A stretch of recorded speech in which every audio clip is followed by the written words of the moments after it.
историю пишут победители. Современные крымские татары – это потомки древних племен и цивилизаций. История – это такой процесс, когда одна культура доминирует над другой. А нас в своих же собственных глазах делает ничтожными, не стоящими. Алушта, она возникла еще раньше, чем Киев и Москва. Наша история – это, знаете, как от Адама до Потсдама. Крым схлопнулся до полуострова всего лишь 200 лет назад. Поэтому я бы говорил бы о том, что Крым – это пограничье, где две цивилизации столкнулись. Херсонес погубили генуэзцы. Они не татары, не тамерлан. Вокруг этого всегда крутятся мифы шовинистические, мол, раз вы крымские татары, то вы подраздел каких-то там татар. Не нужно выдумывать новый велосипед, потому что у нас есть уже само название «крымские татары».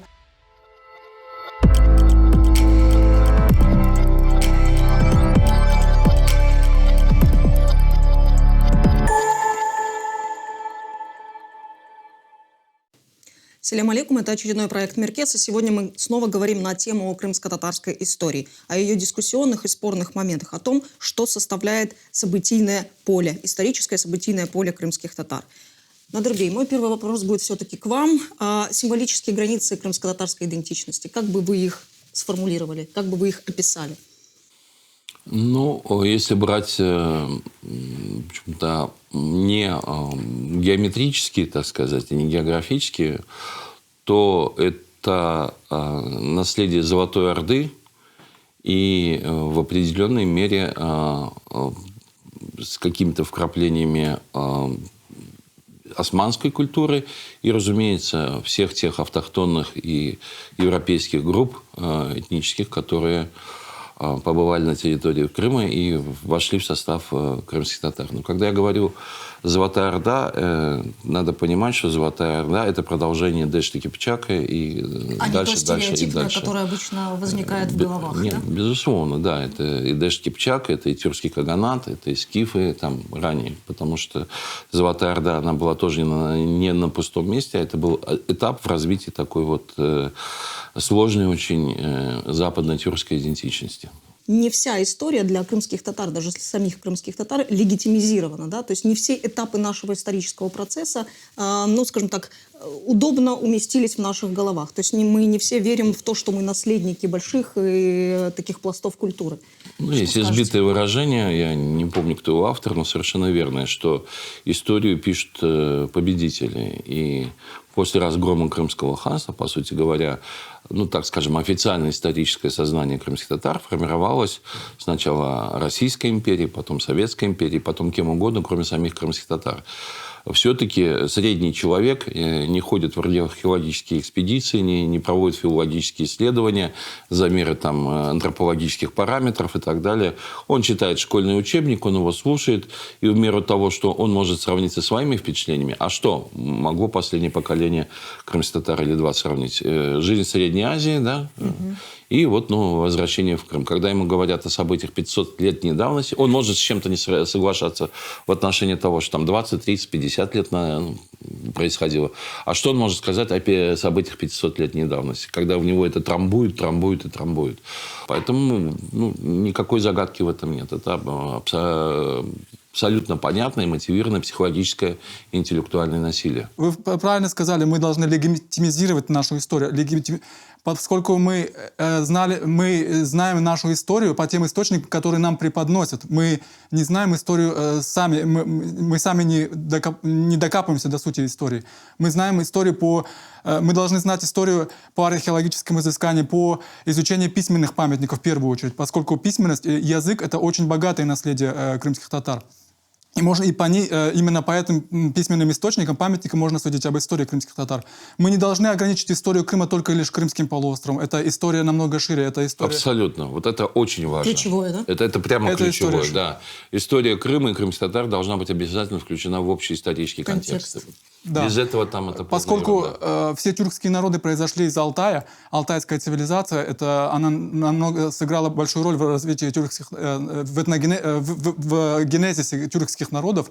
И несмотря на тот факт, что в Крыму были и другие народности, не тюркские, все-таки доминирующей позиции, на мой взгляд, имела именно тюркская культура. Ну, не на мой взгляд, это вообще это общепринятое А положение. как же то наследие, которое нам досталось и, скажем так, расплавилось в нас, европейских племен и народностей? Это наследие также сохранилось. Оно сохранилось в локально, можно сказать, в отдельных крымско-татарских селах, деревнях, в названиях каких-то мест, в топонимике, в той же топонимике много названий не тюркского происхождения.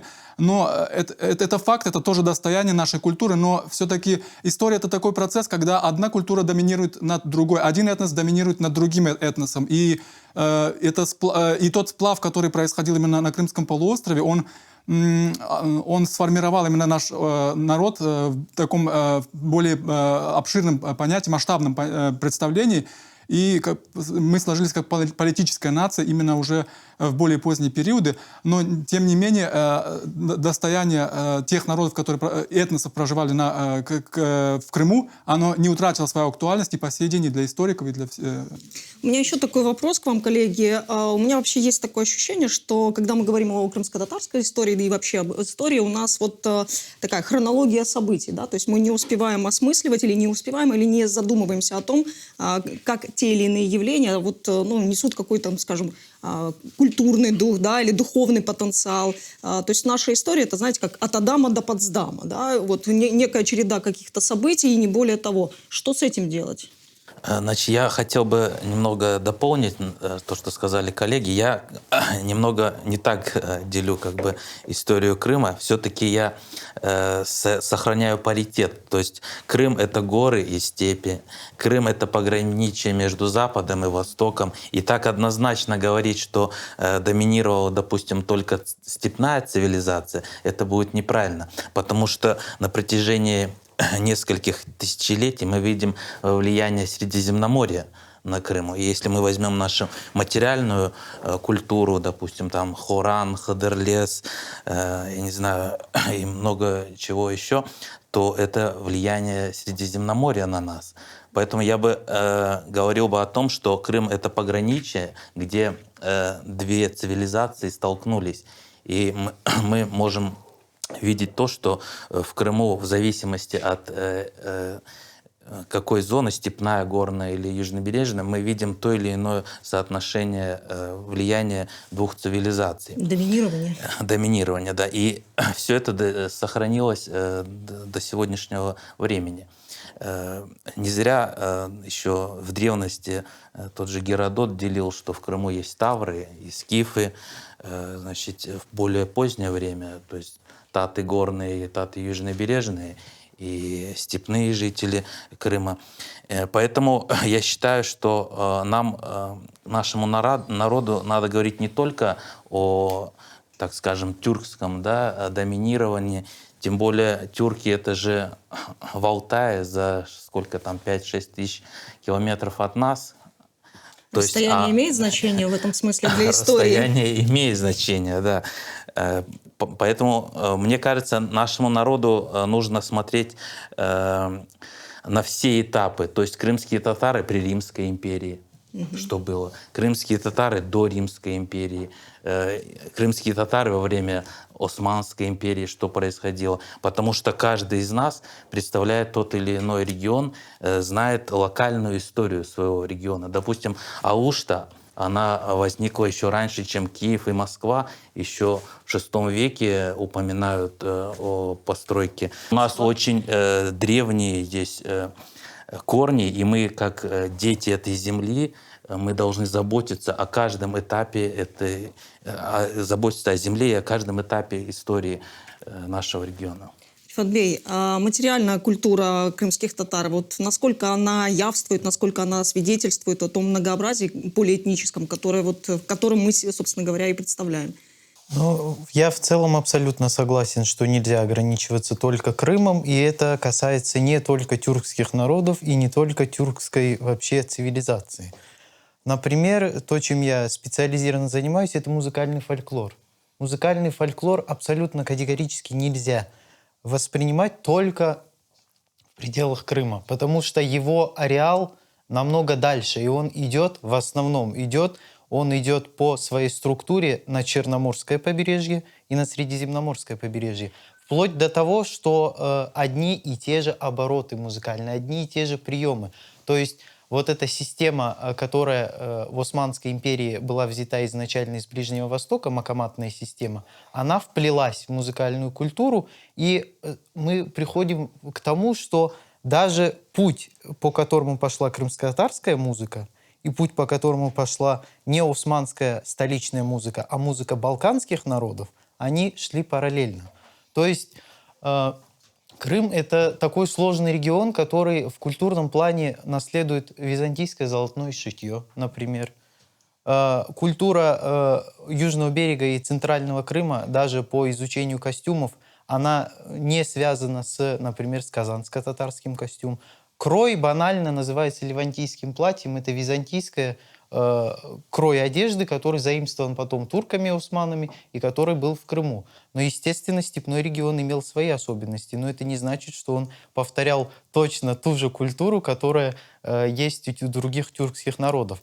Мы имеем несколько пластов. Имеем пласты, которые нужно изучать во взаимосвязи друг с другом и во взаимосвязи с другими народами. Ну, банальный пример — это то, что я в своей семье, у нас сохранилось выражение «джиневесин замана».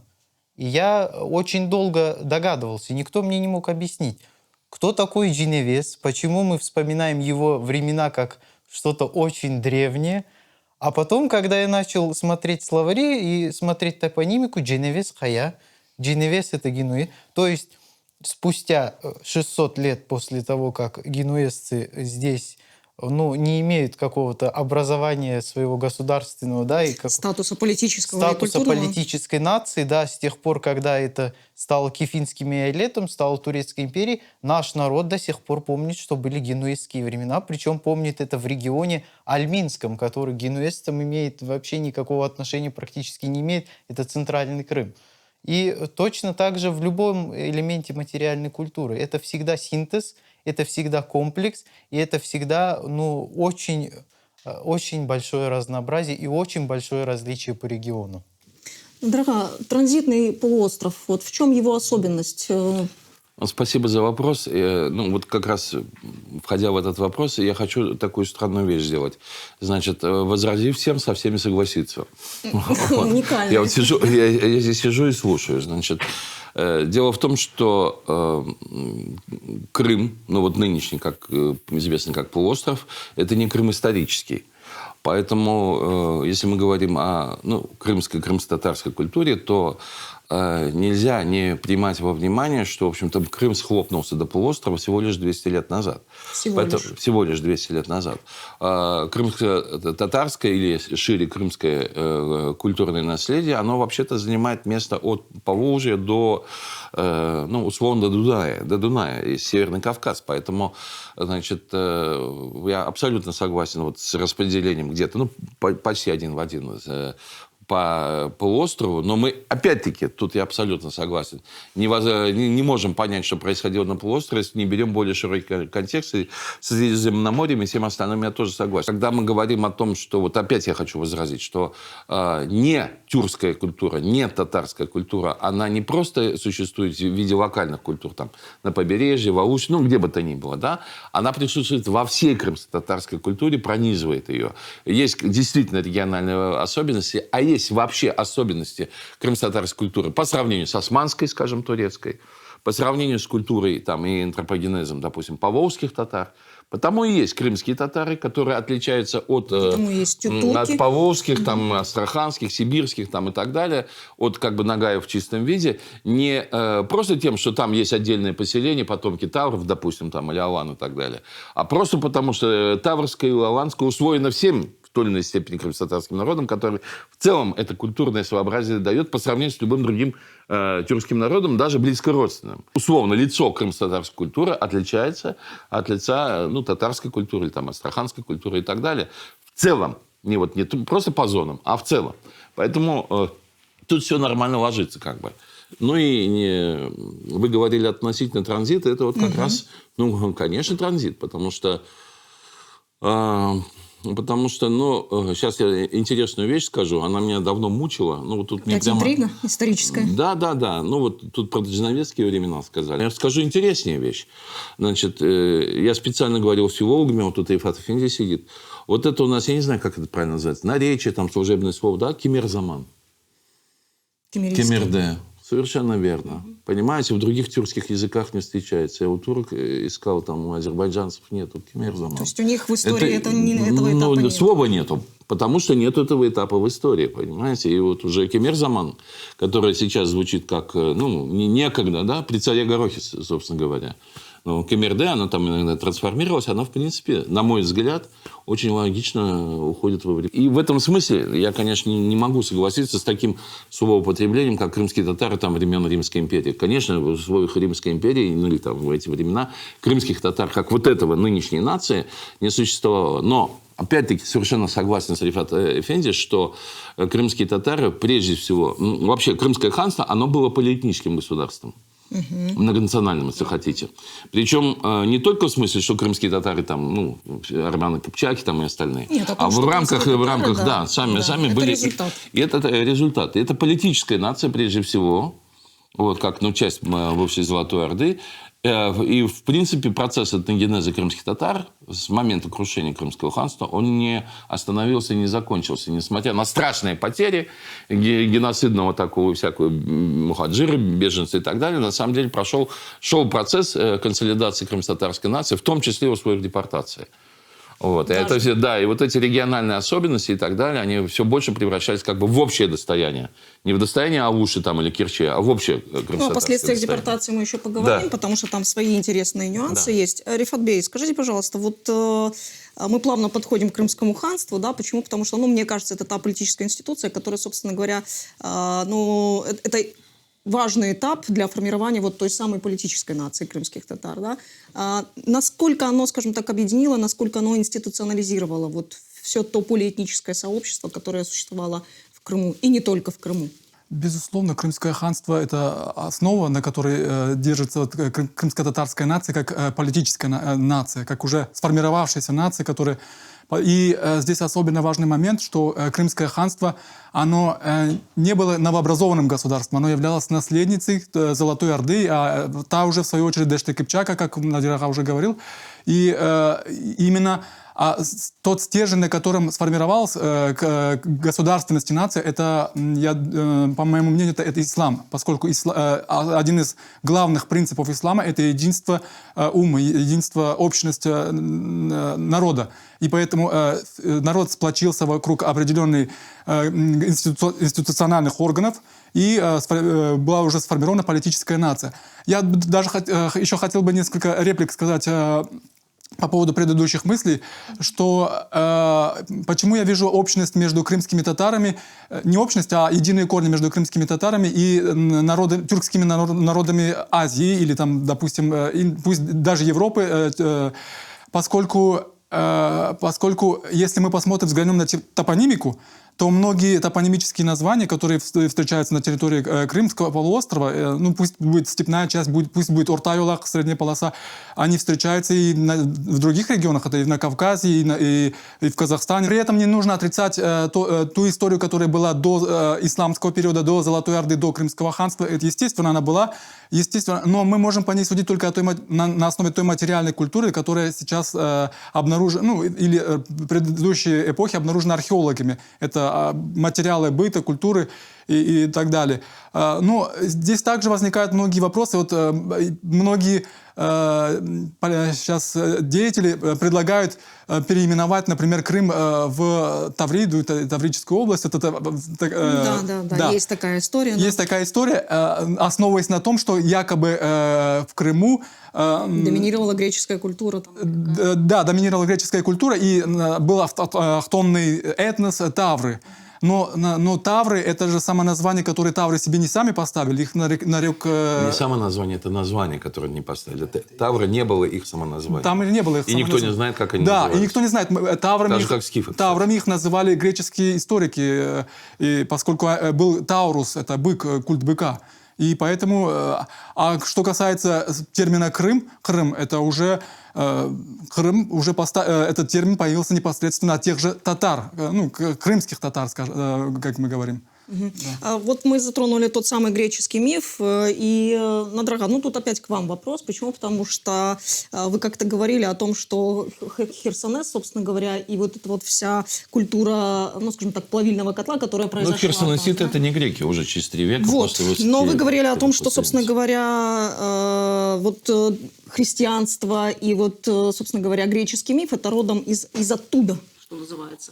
Да не совсем даже родом из оттуда. Его как бы постоянно пытались гальванизировать, потому что, ну, достаточно естественная вещь, что в средние века и там, в позднее средневековье Россия, когда она вышла из позднего средневековья, трудно сказать, вышла ли она вообще из него. Вот. Но, значит, религиозная ориентация или принадлежность, она как бы интерпретировалась как основная, что на самом деле и так в народе было принято, и в верхах в элите. Идеология. Да. И действительно ислам сыграл огромную роль в становлении крымско-татарской нации, как один из элементов скрепления ее. Так вот, для того, чтобы, собственно говоря, вот эти манипуляции, тем более, что как бы в официальных газетах, учебниках, лекциях, там, позиции, ну и так далее, вот, доминировала победившая сторона. Она говорила, что так. Сами греки, которые, ну, условно, вот те, кого называют греками, жившими в Крыму, они себя практически никогда греками не называли. То есть, уже к моменту... Кстати, тут вот бесстыдство вот этой концепции заключается в том, что именно царское правительство еще до официального присоединения, или там, как хочешь, называя Крыма в 1783 году, за 5 лет до этого... переселил под конвоем. Не просто так, что там, ну, ребят, поедьте там, да, и переселяйте. На только что отнятое у крымского же ханства вот это Приазовье. Там клин был такой российский, кто знает историю, знает, что территория ханства после последней войны Чукай-Нарджийского мира вот, она была разрезана вот этим клином российских земель в степи, и туда под вооруженными охраной отправили всех, кого называли христианами и греками.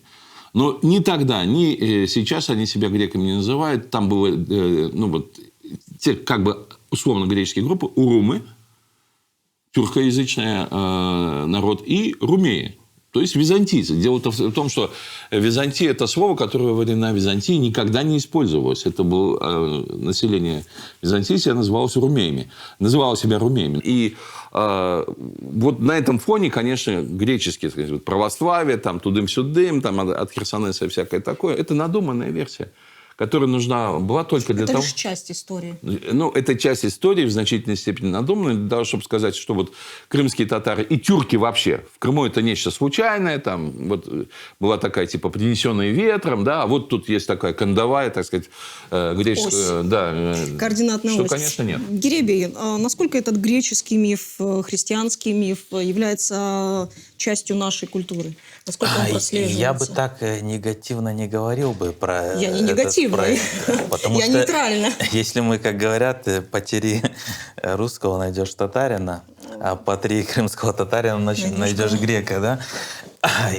Если почитать Ивлия Челеби, 1666-1667 годы, он говорит, таты говорят на греческом. Мы сравнительно недавно перешли на крымско-татарский язык. И то, что в горном Крыму, на южнобережье был румейский язык, звучала как бы румейская речь, в этом ничего нет страшного. Люди знали румейский, как мы сейчас знаем русский, и в этом нету никаких проблем. Страшно. Мы про то, что я вот всегда возвращаюсь к одной и той же мысли, что мы не осознаем вот всего, скажем так, богатства, да, этих культур, которые в нас... Поэтому я, когда говорю, современные крымские татары — это потомки древних племен и цивилизаций. И если я говорю, что крымские татары в римский период, то есть я имею в виду те племена, которые мы жили в этот период, мы, конечно, не назывались крымские татары. Мы жили...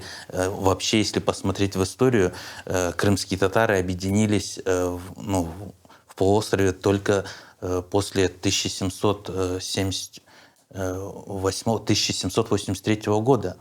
До этого мы жили в разных государствах. В степной части это были степные империи, Крымское ханство. На южном берегу это были христианские, значит, владения Феодора и генуэзские колонии. Потом их завоевала Османская империя. И только сравнительно недавно мы объединились, то есть буквально 250 лет назад. Поэтому, мне кажется, то, что говорят, вот греческий проект, надо говорить о том, что это наследие нашего народа. Это наши предки говорили на румейском языке. Это наши остались остатки тех же там монастырей, церковных каких-то и топонимы, которые мы сейчас видим. Допустим, Айвасиль, там, я не знаю, Хапсихор, Ворон или вершина Чатырдага, Кельсебурун. Это наши предки всем этим владели. Это они потом перешли на другой язык и на другую веру.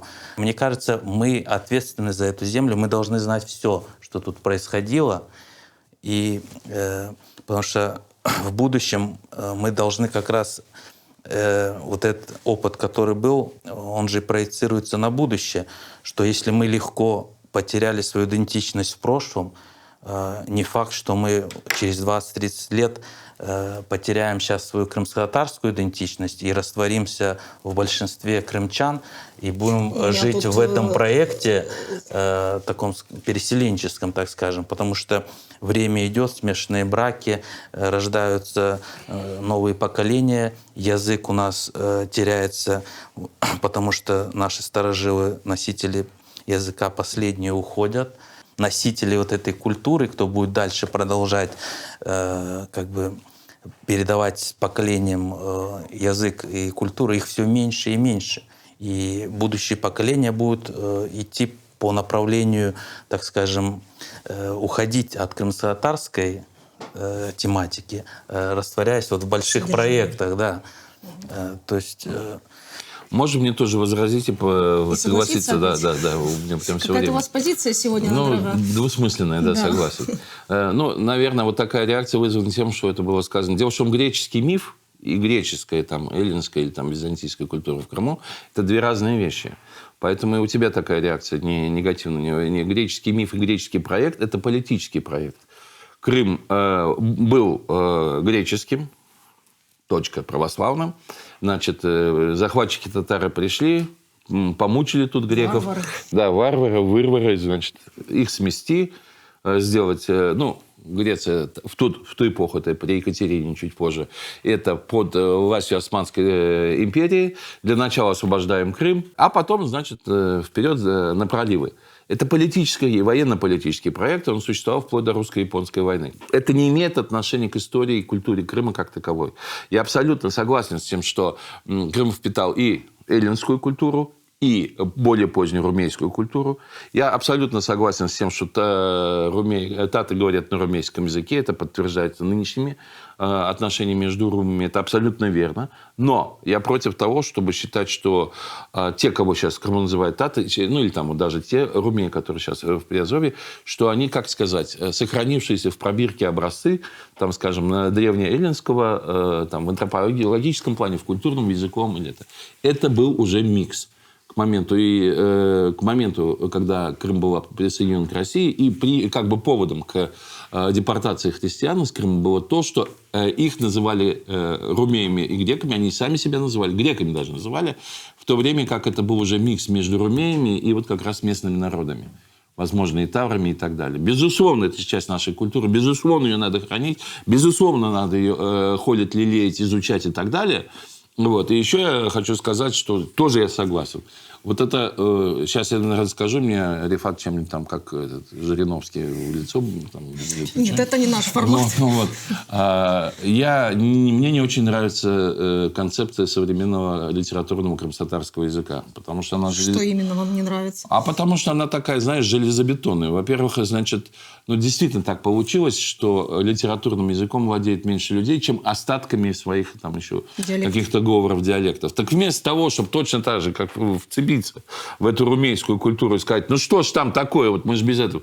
Он говорит, ну-ка быстро все заговорили по-крымстатарски, значит. Унифицировали. Да, и вот то, что еще можно сохранить в диалектах и в отдельных понятиях, вот как Кемер, допустим, или Дженовец, понимаешь, который говорит не только вот в буквальном таком смысловом, да, передаче знаков смысловом, но и культурном наследии о многих вещах. Так, быстро всем забыть, быстро всем заговорить, значит, вот на этом специально как бы придуманном языке, и мы заживем счастливо это. Это очень плохо.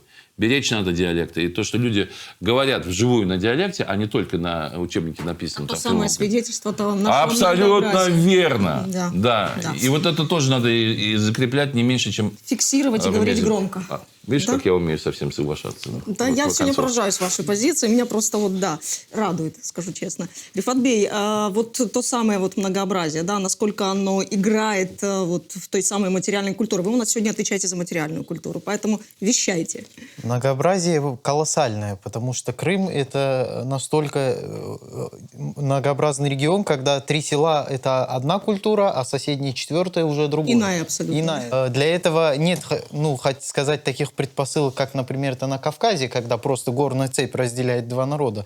В принципе, здесь контакту ничего не мешает. Но при этом... Иногда, наверное, было по каким-то временам. Иногда бывало, да. Да. Но при этом какие-то особенности есть, вот даже вплоть до того, что за вот это село мы выдаем девушек замуж, а за это мы уже не выдаем, хотя оно находится Вы сейчас буквально... про ускутских? Нет, не про ускутских, я говорю про своих альминских. Здесь тоже такое деление. Проблема в том, что мы очень сильно с этим опоздали. Мы действительно с этим опоздали, потому что когда, например, у поволжских татар Гайтагиров ездил по всему Поволжскому региону и собирал этнолокальные компоненты хореографии, это то... У нас в это время надо было ездить по спецпоселениям. У нас в это время надо было выживать, надо было как-то зарабатывать, растить детей, учить их и как-то подниматься. И нам просто некогда было ходить с этими блокнотиками и что-то записывать. То, что мы имеем, это то, что мы успели унаследовать от того поколения, которое родилось в 20-е годы, ну и в последнее время это уже поколение, которое мы успели записать в 30-е годы. Многообразие во всем. В песнях, в музыкальной культуре, в построении, в пословицах, в поговорках. Но дело в том, что действительно вот это противопоставление греческой цивилизации, тюркской цивилизации, это противопоставление искусственное. Неуместное совершенно. И неуместное совершенно этот греческий проект, это действительно, если брать, читать царских путешественников XIX века, они везде говорят, вот, греческие надписи сохранились, жила православная цивилизация, пришли какие-то, все разломали. А на самом-то деле в 1783-м именно они за шкирку взяли здешних вот потомков греков. Да, и все разломали, под уничтожили, испортили, и сами-то испорченные греки какие-то, но все равно вот это не те. И это нельзя так противопоставлять, потому что всегда был какой-то взаимообмен, всегда был диалог. При этом сохранялась какая-то этническая, локальная, этнолокальная особенность. И это во всем. Например, если взять Орта-Юлах, это регион, который мой, и который самый неизученный оказался почему-то, потому что была внесена концепция, мол, ну вот язык ваш — это литературный язык. А на самом деле это не так. Сказать, что современный литературный язык — это бахчисарайский диалект в том виде, в котором он есть, это совершенно не так. Некорректно? Нет, это некорректно, потому что литературный язык, он обсуждался в 30-е годы чуть ли не годами. Это обсуждалось не месяц, не 2, как вообще здесь уступки этому диалекту, здесь этому. В итоге вот что-то среднее получилось. Насытилась еще канцеляризмами старыми, которые владела образованно. Ведь если взять старые словари, они не совсем отражают язык нации. Они отражают язык высшего образованного сословия, и поэтому они действительно насыщены арабизмами, они насыщены персизмами, вплоть до того, что я в словаре Крым-Хаваджи, это середина 19 века, хлеб назван по-персидски — самун. Кто в Крыму говорил на хлеб самун? Вот мне вот просто... Будешь говорить, просто интересно. Литературный язык. Да, и вот в этой ситуации мы действительно не должны потакать тем, кто нам говорит, мол, вот ваша цивилизация — это вот татары, а все, что дальше на южный берег, это не вы там убили, уничтожили, украли, и все это. Нам нужно говорить о том, что это были взаимопроникающие, взаимодополняющие, обогащающие друг друга вещи. Можно поддакнуть?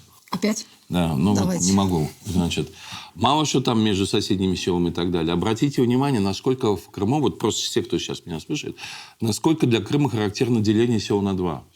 Баюк-Азенбаш, Кучук-Азенбаш, там Верхний Таракташ. И это тоже непросто. Ну, там Свои есть особенности. не просто особенности, это как раз, ну, все-таки Крым маленький. Все-таки те вот народы, племена, этносы, которые там начиналось, как правило, вторжение с высадки, там, иногда с военных конфликтов, приходили к тому, что вот на этой территории небольшой надо как-то уживаться. И поэтому вот мирному разошлись. Да, по мирному разошлись. Левый берег ваш, правый наш. Вот так. А потом это, да, а все теперь уже Таракташу. Не, в этом ничего плохого нет. Но это как раз вот свидетельство вот этого вот насыщения. Потому что уже даже соседнее село невозможно было. Нужно было вот эту долину вдвоем как-то использовать. Понимаете? И это очень характерная для Крыма вещь. Ну, мы опять, как обычно, галопом по Европам, да, и я хочу поговорить про депортацию. Я ухвачусь за вашу мысль о том, что, собственно говоря, процесс этногенеза не завершился даже во время депортации и после. Вот что вы имели в виду, Надрова? Ну, потому что в самом деле даже не столько, может быть, официальный литературный язык, сколько вот так вот стихийно, да, в Крыму стало формироваться такое кайне. То есть там где-то в каком-нибудь Катукургане, значит, не спрашивая нас, разные части Крыма соединялись, или там, допустим, в Янгиюле там и так далее, да, эти люди на общем фоне, на общем среднеазиатском фоне все равно друг другу были родными. Если там между селами раньше думали жениться, не жениться, то если уже тут женились, как бы на своих женились, независимо от того, он там из Ялты или там из Джанкоя. Да? Это же и антропология новая, значит, абсолютно. Потому что, ну, просто личное впечатление. Как-то по Южному берегу ехали, в Коклузе, там наши строили дома, входим в семью. Значит, отец явный так, ну так, по виду кавказо-европеец, немножко тяжелый, рыжий, там туда-сюда. Но год, ну, очевидно совершенно, но он откуда-то с Южного берега, по-моему, сударский. Мама конкретная нагайская. А вот дети смотришь, да, вот такие как бы милые татарчата, средневзвешенные, вроде не очень узкоглазые. Поэтому и общие интересы тоже. Потому что, да, правда, горно-лесной Крым и побережный вошел в Крымское ханство всего лишь за 9 лет, как Крымское ханство было вообще ликвидировано. Вот. И поэтому эти люди, по своему такому мироощущению, возможно, вполне себя татарами и не чувствовали. очень не чувствовали. Да. А вот когда пришли в 44-м и всех там лбом об стенку, значит, да, и за то, что ты крымский татарин... Пришлось определяться. Пришлось определяться, да. Вот. Единственное, с чем я не согласен, что Южный берег, действительно, Южный берег – это отличная, интересная зона. Феодора не распространялась на Южный берег. Там, кроме Балаклавы и так далее, как раз между генуэзцами и Феодора шла постоянная война, потому что генуэзцы старались отсечь всех от возможности торговать. И в конечном счете Херсонес погубили генуэзцы, а не татары, не Тамерлан, там не кто-то, потому что им не нужен был конкурент. Они там поставили свои форт, вот это, да, торговая монополия с Крымом. И поэтому Южный берег, если больше говорить, он действительно постоянно находился под правлением каких-либо внешних. То венецианцы, то генуэзцы, они его называли капитанство Готия. И вот в нашей сегодняшней беседе мы мало очень задели готов, а в том же Бахчисарайском районе часть татар, это тот же самый Янджу, там и так вокруг него, другие крымские татары называют Готфрид. До сих пор, понимаете? Ну, это как бы местное такое, чуть не прозвище. Но оно не локальное. То есть, там живут как бы крымские татары, мусульмане туда, а соседи крымских татар их называют Готфрид. Вот вам и корни. Рифат Бей, языковое вот это разнообразие, да, то есть когда после 1944 года мы смешались, собственно говоря, это еще один плавильный котел, да, который случился с нами. Вот как это отразилось на вот этом языковом разнообразии? Надрова тут уже немножко задел тему. Это смешение, оно, конечно, оно отразилось как и негативно, так и положительно, с одной стороны, поскольку чем больше, как мы уже говорили, диалектов оно смешивается, то больше возможностей для образования литературного языка, общедоступного языка, понятного для всех, то есть и для степняков, и для южнобережных крымских татар. Но язык, он всегда был такой, скажем, язык — это явление, которое развивается, оно всегда находится в развитии. То есть в определенные периоды он был более такой кыпчакский в своей основе, где-то угузский, где-то в другие периоды он был больше вливался арабизмов, то есть османское влияние было. То есть османский язык тоже был в свое время литературным вариантом крымско-татарского языка. Некоторые исследователи считают османский язык отдельным языком, но это все-таки литературный вариант. Но после депортации, конечно, она существенно изменила языковую картину крымских татар, поскольку крымские татары где-то утратили возможность получать образование уже находясь в местах образования, образование на родном языке, то есть не было крымско-татарских школ, не было крымско-татарских университетов как таковых, и поэтому приходилось уже в кругу семьи людям находить общение и получать доступ к языковому базису своего народа. То есть. Но, тем не менее, все это сегодня крымско-татарский язык, сегодняшний крымско-татарский язык 21 века, он отличается от того крымско-татарского языка, который был в 20-х годах, в начале 20 века, поскольку уже искаженная картина языка, уже не тот литературный язык. И когда говорят, что вот некоторые современные крымско-татарские поэты, писатели пишут рассказы, произведения, они говорят, что пишут на крымско-татарском языке, то это немножко где-то не совсем... Лукавят? Да, где-то лукавят, поскольку литературный крымско-татарский язык, он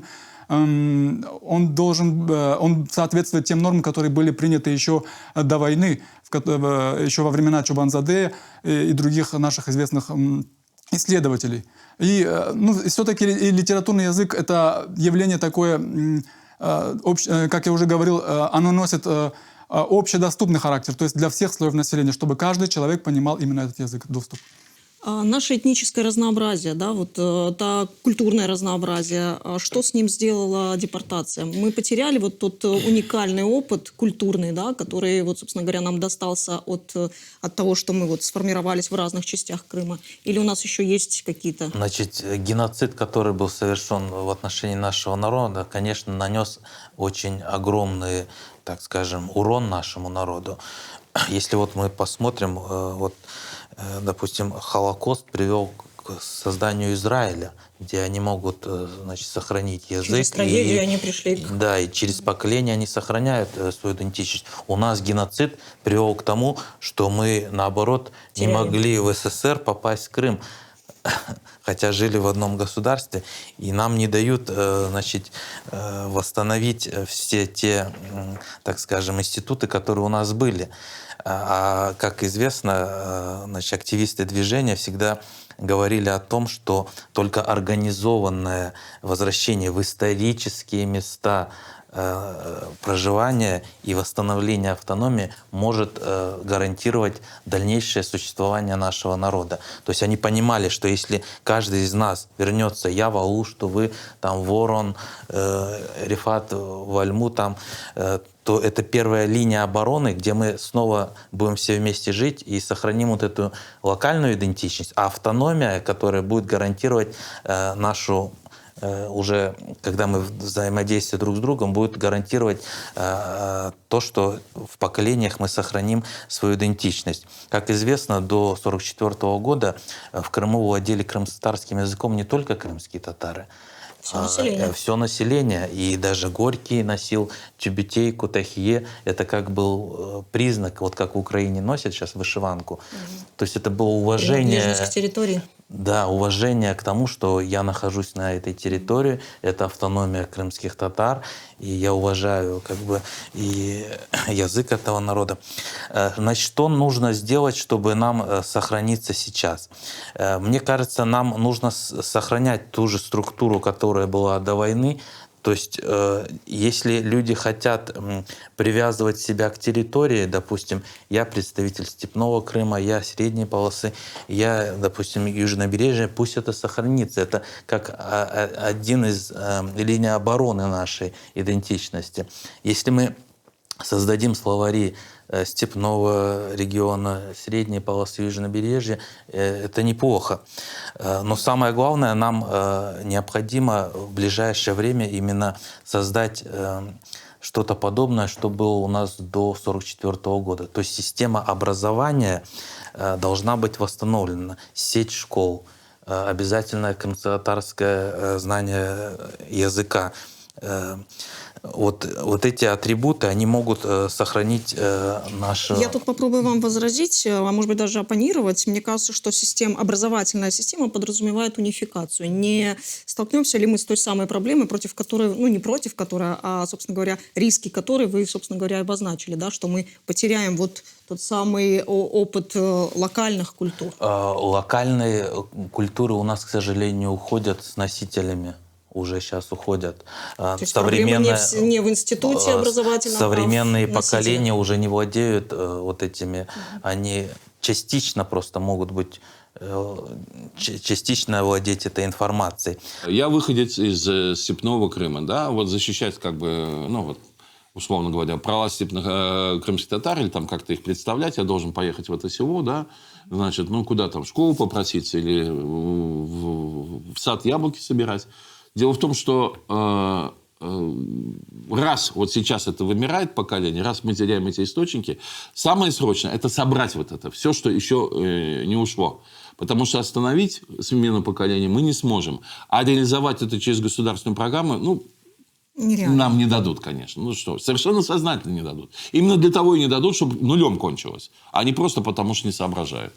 Я еще один вопрос хотела затронуть. Вопрос этнонима. Да, само название крымских татар. Мне кажется, здесь тоже есть вот какие-то такие дискуссии, да, которые зачастую бывают спровоцированы некими политическими событиями. Поэтому вот если кратко, кто мы? Крымские татары, татары, хырмлы, ногаи. Кто мы вообще? С меня, что ли? Кто Или мы? там Нет, с кого? нет, абсолютно. Открытый вопрос. Вы знаете, этот вопрос меня самого очень давно волнует, наверное, лет с 14, потому что была волна такая среди молодежи, что, мол, что это за татарская кличка, татары в Татарстане, давайте-ка быстренько от нее откажемся и будем называться Хырмлы. И как-то вот это все не входило в полный разрез, когда читаешь поэтов наших, причем до войны, до депортации. Когда читаешь историю нашу, то, как нас называли соседи, то, как называли мы сами себя. И я прекрасно понимаю людей, которых этот этноним сразу отсылает к негативным эмоциям, когда им Потому говорили, что есть шлейф советский. Да, потому что им говорили, татары в Татарстане, а такой нации, как крымские татары, нет вообще. Но это неправильно транслировать на нашу историю, потому что нации таковой, как Крымлы, нет ни на одной карте, ни на одном историческом периоде.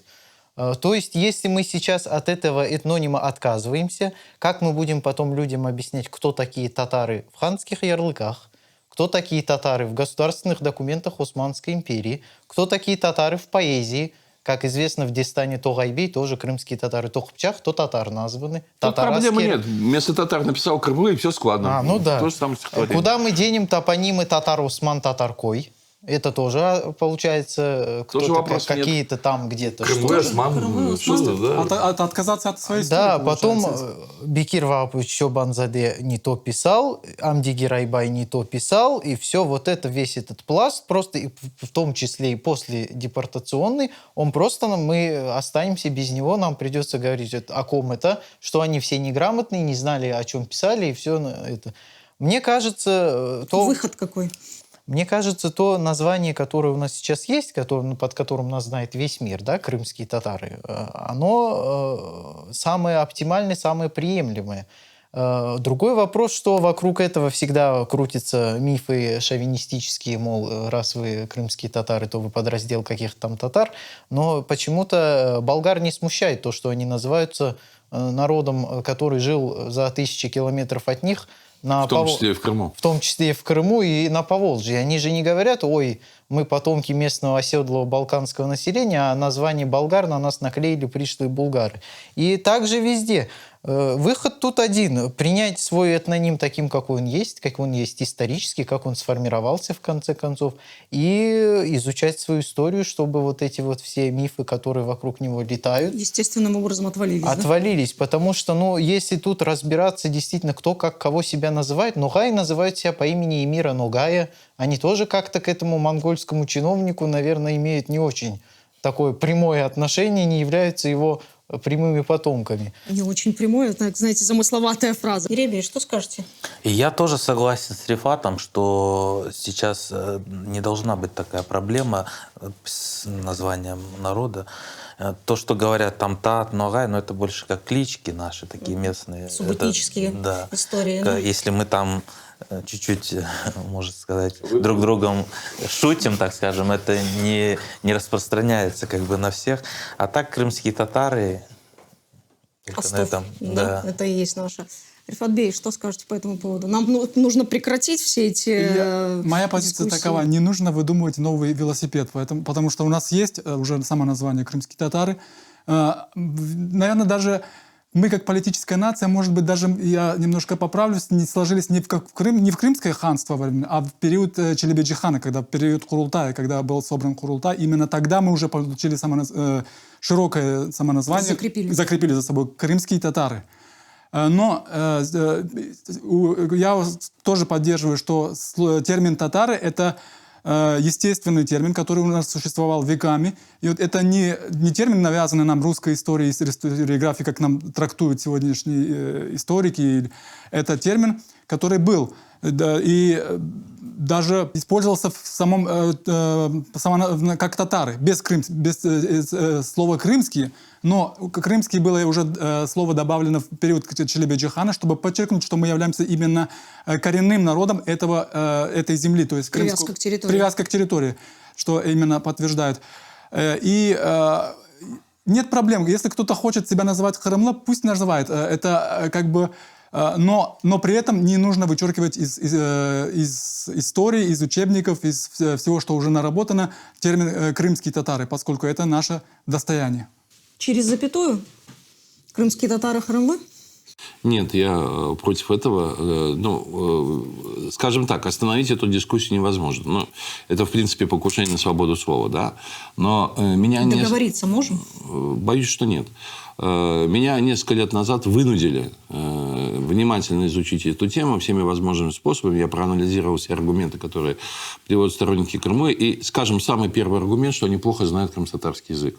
Потому что Рифат подтвердил, что это было поветрие, в том числе среди молодежи. Как раз той, которая достаточно плохо знает крымско-татарский язык. То есть им кто-то, плохо знающим или не знающим, сказал: вот ты назовешься Крыму, это вот оно вот тут, да? А вообще нормально в любом тюркском языке, не только крымско-татарском, Крымлы, там, Нью-Йоркли, там, Анкаралы, там, Тюркели. Вот, допустим, в Турции, да, одно турки, а можно сказать тюркели, то есть это житель Турции, кто бы он ни был. Француз там получил турецкое гражданство, допустим, или просто давно живет там, он и Анкаралы, он тебе и тюркели, он там из какого-то вилаетов в это же время. То есть исключительно географическое обозначение, абсолютно не имеющее этнического какого-то акцента. Поэтому Крымлы переводится на русский язык крымчанин, кто бы он ни был. И обратно крымчанин на крымско-татарский переводится Крымлы. Если кто-то там, там обычно следует второй аргумент: да нас весь мир там. А вот знаете что? Любой, вот, кто сейчас меня слушает, может сделать очень легкий эксперимент. Наберите в Гугле крымские татары, на русский язык, крым-татар напишите, и напишите Crimean Tatars. То есть это эквивалент на английском языке. Посмотрите, сколько будет откликов в Гугле, и напишите Крымлы. Можете сделать английский эквивалент Crimean, то есть это переводится на Крымлы, на английском. Речь идет о всем мире. И вы посмотрите, что вам Crimean там это будет, и, значит, Массандровский дворец, это тебе там... То есть сравните, что вы получаете, как вы думаете, что весь мир знает, кто такие там крымцы, или как вы считаете, или там Crimean, и посмотрите, как там будет трудно вычленить из него то, что касается, собственно говоря, нас. Вот. И население Крыма, безусловно, тоже будет называться краменс, крымчане и так далее. То есть это люди, обладающие слабейшей или вообще отсутствием лингвистической подготовки, ну, конечно, истории. Потому что я согласен тут с Рифат Эфенди, что после падения Казанского ханства и так далее, это еще 16 век, представьте себе. Для всего мира, для Европы татарами были мы. Потому что, тех уже отсекли от международного общения и так далее. Там кто-то о них вспоминал, не вспоминал, кто-то специалисты знали. А для всего мира актуальными татарами, которые участвовали в войнах, в политике и так далее, были мы. Да. И на самом деле самое важное, когда говорят, что, допустим, вот на нас там, они нас так называли, потому что мы сами так назывались. Вот. И это обзывательство, в ярлыках крымских ханов, когда он пишет о себе, говорит, мы бесчисленные татары, да? Это, видимо, от страха перед... Да, вот ему, как сказать, как сейчас там двинем, да? Ну-ка, называйте себя татарин. Вот. А это из поколения в поколение в ярлыках крымских татар. Он говорит, мои подданные татары, да? Мы татары там. Наша татарская конница. Вот. Может, действительно, просто вовремя кто-то не подошел из нынешних, не сказал, ты что пишешь татарская конница? Пиши крымская конница. Там. Советников не было. Советников не было, да. И, наконец, в этом смысле последнее, конечно, это термин татары и термин орда, кстати, который тут немножко сбоку, но очень активно используется в нынешнем и в российском, и в украинском, и в разных языках. Вот та орда, вот, слушайте, я горжусь ордой. Орда – это порядок, Орда – это государство, Орда – это сильная армия. И если кто-то там, вот я, да, я Орда, а ты кто чмо? Да, хороший финал, надо иметь такой оптимистический и жизнеутверждающий. Ну что ж, прежде чем перейти к блицам, я хочу закончить тем обычной своей фразой о том, что нам нужно продолжать изучать собственную историю. Более того, мы должны ее легитимизировать для нас самих. То есть сделать ее доступной и понятной нам самим, чтобы потом ее уже представлять за пределами нашего этноса. Блицы. Надырбей, крымские татары – нация или этнос? Это нация, которая вот на последние 200 лет, она превращается в этнос, как бы в относительно монолитный этнос. Но я хочу добавить два слова. Дело в том, что нация очень популярное слово, но по дурной и совершенно не соответствующей действительности традиции нации почему-то называют там капитализм, национальное государство. Мне некогда это обсуждать, это отдельная тема. Нация – это народ, да, или этнос, который либо создал свое государство, либо который совершенно готов к тому, чтобы создать свое государство. Мы нация, которая и создала государство, и которая готова в любой момент его воссоздать. Согласен. Рифат Бей, Крымское ханство по содержанию – это крымская демократия или восточный султанат? Где-то и то, и то. И крымская демократия, и восточный султанат. Микс. Да. Я бы не выделял бы одно здесь. Сагнус. Гребей, крымские татары или ногаи, таты, ялы, бойляр? Крымские татары, но свою субэтническую часть можно... Идентичность тоже поддерживать. Сагнус. Рифат Бей, культурные институты или политические? Я думаю, что и культурный, и политический, без этого не может существовать ни одна нация. Чох Сагунас, это был проект Меркес. Корушкенджи.